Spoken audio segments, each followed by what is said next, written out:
আচ্ছা ডাক্তারবাবু, একজন শ্বাসকষ্টের পেশেন্ট হঠাৎ করে কেন ইনহেলার নেওয়া বন্ধ করবেন না? আচ্ছা, আমি আজকেই ক্লিনিকে এই কথাটা একজনকে বলেছিলাম, আপনি হয়তো ওই জন্যই আমায় জিজ্ঞেস করছেন। অ্যাকচুয়ালি ব্যাপারটা হলো, আমি দেখবেন একজন পেশেন্ট আজকে এসেছিলেন আমার কাছে, তিনি অ্যাজমা ওয়েল কন্ট্রোলড, তবু তাকে আমি বললাম যে আপনার কোনো সিমটমস হচ্ছে না, ভেরি গুড, তবু আপনি কিন্তু ইনহেলারটা কন্টিনিউ করবেন, হুট করে বন্ধ করে দেবেন না। কারণটা হলো অ্যাজমার এক্স্যাক্টলি মেকানিজমটা কি, অ্যাজমা কেন হয়?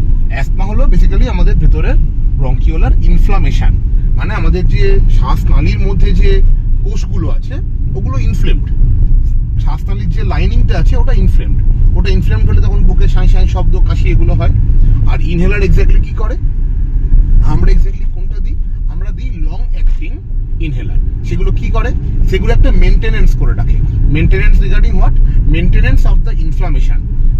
একটা পেশেন্ট ইনহেলার নিয়ে ভালো আছেন, মানে উনি মেনটেন করছেন নিজেকে, হুট করে যদি উইথড্র করে দেন তাহলে মেনটেনটা বন্ধ হয়ে গেল, ওনার যে ইনফ্লামেশনটা এতদিন ধরে কমেছিল ওটা আবার বাড়তে আরম্ভ করবে।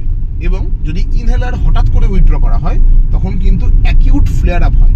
আর যখন অ্যাকিউট ফ্লেয়ার আপ হয় তখন কিন্তু ওই যে আমরা ডোজে ইনহেলারটা দিচ্ছিলাম ওই ডোজে আর কাজ করে না, ডবল ডোজ দিয়ে আবার স্টার্ট করতে হয়।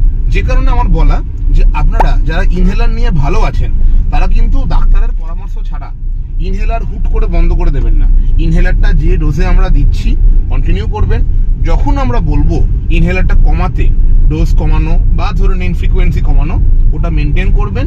তারপরে সেই বুঝে আমরা ওটাকে আস্তে আস্তে বন্ধ করব। হ্যাঁ, ইনহেলার কি বন্ধ করা যায়? ডেফিনেটলি বন্ধ করা যায়। কোন টাইমে বন্ধ করা যায়?